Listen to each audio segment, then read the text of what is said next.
Hi friends, ఈ వీడియోలో ఇమేజ్లో టెక్స్ట్ ఉంటుంది కదా. సో ఇక్కడ ఇమేజ్లో నాకు టెక్స్ట్ అనేది ఉంది. సో దాన్ని ఈ టెక్స్ట్ కింద నార్మల్ టెక్స్ట్ కింద అయితే మార్చాను అనమాట. సో ఒకసారి మీకే మళ్ళీ పేస్ట్ అయితే చేసి చూపిస్తాను. సో ఇక్కడ చూడొచ్చు, నార్మల్ టెక్స్ట్ కింద అయితే ఇదైతే మార్చాను అనమాట. ఇప్పుడు మీరు దీన్ని ఎక్కడంటే అక్కడైతే పేస్ట్ చేసి ప్రొఫెషనల్గా అయితే దీన్ని అయితే పంపించవచ్చు అనమాట. ఇట్లా పంపితే బాగుండదు ఇమేజ్, బట్ ఇట్లా మీరు పేస్ట్ చేసి మంచిగా చేంజెస్ చేసుకొని పంపితే మాత్రం చాలా నీట్గా ఉంటుంది అనమాట. ఏవైనా క్వశ్చన్స్ అయినా లేదంటే ఏమైనా పీడిఎఫ్ని తయారు చేసుకోవాలన్నా ఇట్లా చేసుకుంటే అయితే చాలా బాగుంటుంది. సో ఇట్లా ఇమేజ్ టెక్స్ట్ని నార్మల్ టెక్స్ట్ లాగా కన్వర్ట్ ఎలా చేయాలి, ఇమేజ్లో ఉన్న టెక్స్ట్ని నార్మల్ టెక్స్ట్ కింద ఎలా కన్వర్ట్ చేయాలి అనేది మన మెథడ్ అనమాట, మన వీడియో కూడా. సో దానికి గాను ఫస్ట్ ఆఫ్ ఆల్ మీరైతే క్రోమ్ని అయితే ఓపెన్ చేయండి. క్రోమ్ని ఓపెన్ చేశాక సర్చ్ బార్లో ఇమేజ్ టు టెక్స్ట్ అనేది టైప్ చేయండి. ఇమేజ్ టు టెక్స్ట్ కన్వర్టర్ అని టైప్ చేయండి. సో దట్ మంచి రిజల్ట్ వచ్చే అవకాశం ఉంది.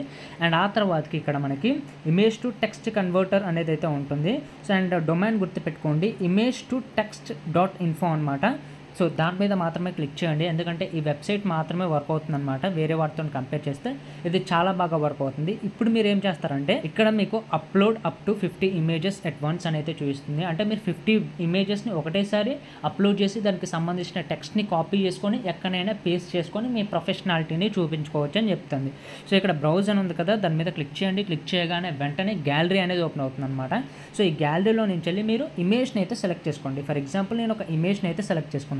సెలెక్ట్ చేసుకోగానే ఆ ఇమేజ్ వెంటనే ఇక్కడికి రావడం అయితే జరుగుతుంది. ఈ ఇమేజ్ అనేది ఆటోమేటిక్గా అయితే మనకైతే కన్వర్ట్ అవ్వదు. మీరు కొంచెం పైకి అయితే స్క్రోల్ చేయాలి. స్క్రోల్ చేశాక ఇక్కడ యాడ్స్ ఉంటాయన్నమాట. యాడ్స్ మధ్యలో సబ్మిట్ అనే బటన్ అయితే ఉంటుంది, దాని మీద క్లిక్ చేయండి. క్లిక్ చేశాక ఇక్కడ పైకి రాగానే ఇక్కడ చూడొచ్చు మనకి బ్రౌజింగ్ అనేది అవుతుందన్నమాట. అంటే దీంట్లో ఉంటుంది కదా, ఇమేజ్లో టెక్స్ట్ ఉంటుంది కదా, దాన్ని అంతటిని ఎక్స్ట్రాక్ట్ అయితే చేసుకుంటుంది అనమాట. సో అది మొత్తం కూడా ఎక్స్ట్రాక్ట్ అయితే చేసుకుంది. ఇక్కడ కావాలనుకుంటే మీరు డౌన్లోడ్ అయితే చేసుకోవచ్చు, లేదు అనుకుంటే కాపీ అయితే చేసుకోవచ్చు. ఇప్పుడు నేను కాపీ అయితే చేసుకున్నాను. కాపీ చేసుకున్నాక నేను వాట్సాప్లోకి అయితే వస్తున్నాను పేస్ట్ చేయడానికి. సేమ్ మళ్ళీ ఈ ఇమేజే అప్లోడ్ చేశాను, దానికి సంబంధించిన టెక్స్ట్ అనేది కాపీ చేసుకున్నాను కదా. ఇప్పుడు పేస్ట్ బటన్ మీద క్లిక్ చేసి కొట్టగానే ఏమంటే వెళ్ళిపోయింది అనమాట. అండ్ మీరు ఏమైనా కావాలనుకుంటే చేంజెస్ చేయాలనుకుంటే ఇక్కడ పేస్ట్ బటన్ మీద క్లిక్ చేసినాక ఏమైనా చిన్న చిన్న స్పెల్లింగ్ మిస్టేక్స్ ఉంటే చూసుకొని కొట్టండి. మాక్సిమం మీకు కరెక్ట్ రాస్తే స్పెల్లింగ్ మిస్టేక్స్ అనేవి ఏవి కూడా పోవు, పర్ఫెక్ట్గా అయితే టెక్స్ట్ని లాగుతుంది. సో ఇట్లా మీరు ఏదైనా పీడిఎఫ్నైనా ఏదైనా దాంట్లో అప్లోడ్ చేయగానే దానికి సంబంధించిన టెక్స్ట్ అనేది ఎక్స్ట్రాక్ట్ అయితే వస్తుందన్నమాట. సో ఇట్లా మీరు ఇమేజెస్లో ఉన్న టెక్స్ట్ని ఎక్స్ట్రాక్ట్ చేసుకొని మీకు ఇష్టం వచ్చినట్టుగా అయితే యూస్ చేసుకోవచ్చు. ఈ వీడియో అయితే ఇంతే ఫ్రెండ్స్. ఈ వీడియో కనుక మీకు యూస్ఫుల్ అయినట్లయితే లైక్, షేర్ అండ్ సబ్స్క్రైబ్ చేయండి. Thank you.